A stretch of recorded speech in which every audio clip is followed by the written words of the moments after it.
देखने वाले हैं क्लास 12 वालों के लिए हिंदी का मॉडल सेट क्वेश्चंस को लेकर। जो भी छात्र एग्जाम देने वाले हैं बोर्ड परीक्षा, आने वाले बोर्ड परीक्षा में, उन सभी के लिए यहाँ पे हिंदी का मॉडल सेट लेकर आया हूँ। तो इसी तरीके के काफ़ी सारे क्वेश्चंस मैं आप लोग को प्रैक्टिस सेट करवाऊंगा। अगर आप भी क्लास 12 के छात्र हैं और आने वाले बोर्ड परीक्षा में अगर शामिल होंगे तो इस वीडियो को लाइक करके चैनल को सब्सक्राइब कर लेना, ताकि इसी तरीके से नए वीडियो लेकर आऊँगा तो नोटिफिकेशन आपको मिल। और भी काफ़ी सारे क्वेश्चंस का प्रैक्टिस सेट करना चाहते हैं तो आप ऑफिशियल वेबसाइट starstudypoint.com गूगल पे जाके सर्च कर सकते हो, या फिर लिंक आपको वीडियो के डिस्क्रिप्शन में दे दिया हूँ। अगर किसी भी तरह का डाउट आती है तो आप मुझे ज़रूर कमेंट्स करके बताना, ठीक है, मैं आपको हेल्प जरूर करूँगा। तो चलिए हम लोग एक एक प्रश्न को देखते हैं। ये हिंदी का मॉडल सेट है जो बिहार बोर्ड के द्वारा जारी न्यू पैटर्न पर आधारित है। सारे प्रश्न सिलेबस जो न्यू सिलेबस है और न्यू पैटर्न है 100 ऑब्जेक्टिव वाला, वो सारे क्वेश्चन हम लोग यहाँ पे करेंगे हर एक सब्जेक्ट का। तो वीडियो को हर जगह शेयर जरूर कर देना और लाइक करके चैनल को सब्सक्राइब कर लेना। चलिए हम लोग बिना किसी तरीके की पहला क्वेश्चन की ओर बढ़ रहे हैं। पहला क्वेश्चन हमारे पास कि बालकृष्ण भट्ट की जो रचना है वो बातचीत क्या है। देखिए, बालकृष्ण भट्ट के द्वारा जो आप लोगों के बुक में गद्य खंड का बातचीत चैप्टर है वो क्या है, यही हमारे प्रश्न है। कहा गया एकांकी है, कहानी है, यात्रा संस्मरण है या फिर ललित निबंध है। इसका सही उत्तर हो जाएगा ललित निबंध। क्या है? ललित निबंध। बालकृष्ण भट्ट के द्वारा जो रचित है आप लोगों के बुक में बातचीत चैप्टर, जो पहला चैप्टर है वो एक तरह का क्या है, ललित निबंध है। बातचीत के माध्यम से वो बतलाना चाहते हैं क्या, बातचीत की शैली। ये भी प्रश्न पूछा जाता रहा है। सेकेंड नंबर हमारे पास प्रश्न कहा गया है कि यहाँ पे कि प्रकृति वर्णन से संबंधित कविता कौन सा है। देखिए, प्रकृति के बारे में जो बताया गया है उसमें वर्णन किया गया है। प्रकृति वर्णन से संबंधित कविता, आपको कहानी ये एकांकी नहीं बताना है, कविता बतानी है कि कौन सा है ये चैप्टर में मिलता है प्रकृति वर्णन से संबंधित। तो ये मिलता है आप लोगों को उषा चैप्टर में। आप लोगों के बुक में जो पद्य खंड है, काव्य खंड, उसमें आपको ये रचित है प्रकृति वर्णन से संबंधित कविता उषा, जिनके लेखक है शमशेर बहादुर सिंह। कौन है? शमशेर बहादुर सिंह। ये चीज़ आपको ध्यान में रखनी है, शमशेर बहादुर सिंह के द्वारा रचित ये कविता है उषा, जिसमें प्रकृति वर्णन से संबंधित बताया गया। अगला है कि अर्धनारीश्वर का किस विद्या से संबंध है। अर्धनारीश्वर आखिर क्या है? निबंध है, कहानी है, एकांकी है, फिर व्यंग्य है। अर्धनारीश्वर जो आप लोगों के बुक में चैप्टर है वो लिखा गया किन के द्वारा? तो रामधारी सिंह दिनकर जी के द्वारा। ये किस कविता से, ये किस विद्या से संबंध है? तो ये एक निबंध है। क्या है? निबंध है। इसको ध्यान में रखना है, निबंध है, ठीक है। चलिए, फोर्थ नंबर है कि परगीत और समाज किन की रचना है। परगीत और समाज, तो परगीत और समाज जो आप लोगों के बुक में है ये नामवर सिंह जी के द्वारा लिखा गया है। तो सही उत्तर आपको बी करेक्ट होगा। यहाँ पे बालकृष्ण भट्ट के द्वारा बातचीत चैप्टर लिखा गया है। रामधारी सिंह दिनकर जी के द्वारा अभी जस्ट हम लोगों ने पढ़ा के अर्धनारीश्वर चैप्टर लिखा गया है। उसके बाद चंद्रधर शर्मा गुलेरी जी के द्वारा उसने कहा था चैप्टर लिखा गया है। ये चीज़ आपको ध्यान में रखने की जरूरत है। जितने भी चैप्टर आप लोगों के बुक में कौन से चैप्टर को किन्होंने लिखा है, कौन से लेखक ने लिखे हैं, ठीक है।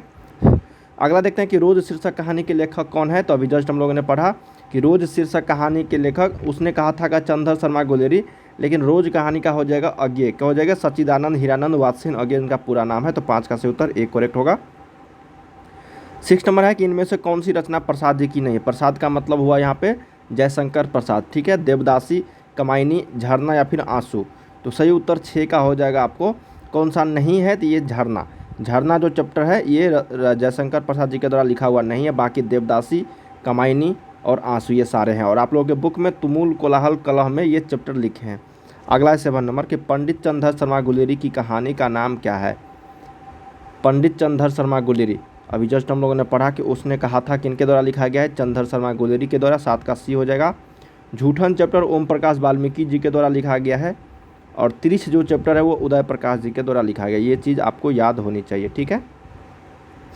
चलिए अगला देखते हैं कि श्री कृष्ण ने किस पर आक्रमण किया था। तो श्री कृष्ण जो है वो कंस पर आक्रमण किए थे। तो 8 का सही उत्तर आपको बी करेक्ट हो जाएगी यहाँ पे।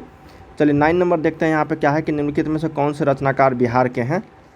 कौन से रचनाकार बिहार के हैं, यही हमारे पास प्रश्न है। शमशेर बहादुर सिंह, रामधारी सिंह। सही उत्तर हो जाएगा रामधारी सिंह दिनकर, जो आप लोगों को बिहार के बेगूसराय जिले के सिमरिया धाम के हैं, ठीक है। 10 नंबर है कि तुलसीदास जी अपना पेट कैसे भरते थे। तो तुलसीदास जी जो थे वो राम कथा क्या करते थे, यहाँ पे राम श्री राम का नाम लेकर, राम कथा गाकर, कविताएं करके या फिर कथा वाचन करके। इसका सही उत्तर हो जाएगा राम श्री राम का नाम लेकर, ठीक है। राम श्री राम का नाम लेकर तुलसीदास जी जो है अपने पेट भरते थे। सही उत्तर 10 का डी करेक्ट होगा। और जब सूरदास की बात आई है तो तुलसीदास जी से जब सूरदास की बात आएगा ना, तो याद रखना है सूरदास की बात आएगा तो आपको श्री कृष्ण का नाम लेकर वो पेट भरते थे, ठीक है। ये चीज़ आपको ध्यान में रखनी है। 11 नंबर है कि शिक्षा पाठ के शीर्षक निबंध के निबंधकार कौन है। तो जी कृष्ण मूर्ति है। तो 11 का सही उत्तर आपको एक करेक्ट होगा। 12 देखते हैं कि गाँव का घर कविता के कवि कौन है, तो गाँव का घर कविता कवि ज्ञानेंद्र पति है, एक करेक्ट हो गया जाएगी यहाँ पे। अगला है 13 नंबर की ओ सदानेरा शीर्षक में किस महापुरुष की चर्चा की गई है, तो ओ सदानेरा जो चैप्टर है आप लोगों के बुक में जो लिखे हैं जगदीश चंद्र माथुर जी, उन्होंने उसमें महात्मा गांधी के बारे में चर्चा की गई है। 14 नंबर है कि भगवान श्री कृष्ण किस कवि के पूज्य थे, तो भगवान श्री कृष्ण की जब बात आएगा तो सूरदास जी लगाना है आपको। सूरदास जी के किस कवि के पूज्य थे, तो सूरदास जी जो उसको पूजते थे, ठीक है। अगला है 15 नंबर के झूठन शीर्षक की कवि विद्या क्या है। झूठन शीर्षक जो है एक आत्मकथा, ऑप्शन नंबर सी हो जाएगा 15 का, ठीक है। झूठन क्या है, आत्मकथा है, जो आप लोग के बुक में लिखा गया किनके द्वारा, तो ये लिखा गया है झूठन ओम प्रकाश वाल्मीकि जी के द्वारा। चलिए अगला देखते हैं, जयशंकर प्रसाद की श्रेष्ठ कृति कौन है, तो जयशंकर प्रसाद की श्रेष्ठ कृति है आपका कामायनी, 16 का एक करेक्ट होगा। 17 देखते हैं कि निम्नलिखित में से कौन अज्ञे का उपन्यास नहीं है, अज्ञे जी के द्वारा नहीं लिखा गया है, तो सही उत्तर हो जाएगा 17 का डी त्रिवेणी। चलिए अगला देखते हैं कि मुक्तिबोध का जन्म कब हुआ था, कहाँ हुआ था। मुक्तिबोध जो आप लोग के बुक में लिखे हैं जन जन का चेहरा एक, गजानन माधव मुक्तिबोध इनका पूरा नाम है।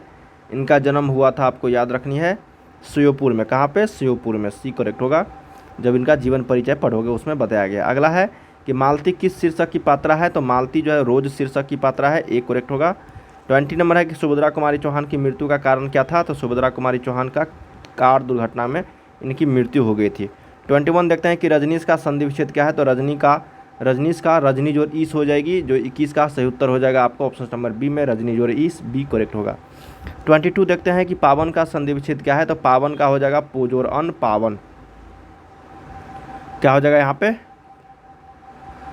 नहीं पावन है ना, ये पवन का पोजोर अन, तो ये पवन का हो जाएगा, पावन का ये हो जाएगा पावन, पौजोर अन पावन, ठीक है, सी करेक्ट होगा यहाँ पे। अगला है कि सत्कार का संधि विच्छेद क्या होगा, सत्कार का सत जोरकार तो में हलंत हो जाएगी, ऑप्शन नंबर बी 23 का। 24 देखते हैं यहाँ पे कि विद्यालय का संधि विच्छेद क्या होगा, विद्याजय और आलय विद्यालय, ऑप्शन नंबर ए करेक्ट होगी। दिनेश का संधि विच्छेद क्या होगा, तो दिनेश का संधि विच्छेद आपको 4 से 5 पूछे जाएंगे, दिनेश का यहाँ पे पूछा गया संधि विच्छेद, तो दिन जोर ईस हो जाएगी, तो 25 का सही उत्तर ऑप्शन नंबर ए, ई में दीर्घी ई होगा, ए करेक्ट होगा यहाँ पे। चलिए अगला देखते हैं कि आगमन में कौन सा उपसर्ग है, तो आगमन में आ उपसर्ग है, क्या है, आग, आ उपसर्ग है, तो 26 का सही उत्तर बी। 27 पूर्णिमा में कौन सा पढ़ते हैं, तो ईमा पढ़ते हैं, ईमा, तो ईमा वाला कौन सा होगा, ये वाला होगा पूर्ण जोड़ ईमा, ठीक है। इसका जो है बनेगा संधि विच्छेद पूर्ण जोड़ ईमा, ये चीज़ आपको ध्यान में रखनी है, तो सही उत्तर 27 का एक करेक्ट होगा। चलिए 28 देखते हैं कि जलज में कौन सा समास है, जलज में, तो जलज में समास की बात करेंगे तो तत्पुरुष समास हो जाएगी, ऑप्शन नंबर ए। देवालय कौन सा समास है, तो ये तत्पुरुष समास हो जाएगा, देव का आलय देवालय, जिसमें कर्ता विभक्ति आ जाएगा ना, मतलब कारक विभक्ति, तो ये आपका तत्पुरुष समास हो जाएगी। लंबोदर जिनका अलग अलग मीनिंग निकलता हो, लंबोदर जिसका लंबोदर हो, लंबोदर, ठीक है, तो ये समास हो जाएगा आपका बहुव्रीहि समास, तो सही उत्तर 30 का एक करेक्ट होगा। 31 है कि रात दिन कौन सा समास है, जब दो शब्द अलग अलग आ जाए तो ये दोनों समास का उदाहरण हो जाता है, 32 का सी। प्रतिदिन कौन सा समास है, देखिए प्रतिदिन जो समास की अगर बात करेंगे हम लोग तो ये हो जाएगा अव्ययीभाव समास, क्या हो जाएगा, अव्ययीभाव समास। अगला है कि आग का पर्यायवाची शब्द क्या है, तो आग का उल्टा क्या हो जाएगा, अग्नि हो जाएगी, सॉरी एक जैसे शब्द, उल्टा नहीं, एक जैसे शब्द अग्नि हो जाएगा, यहाँ पे सी करेक्ट हो जाएगी।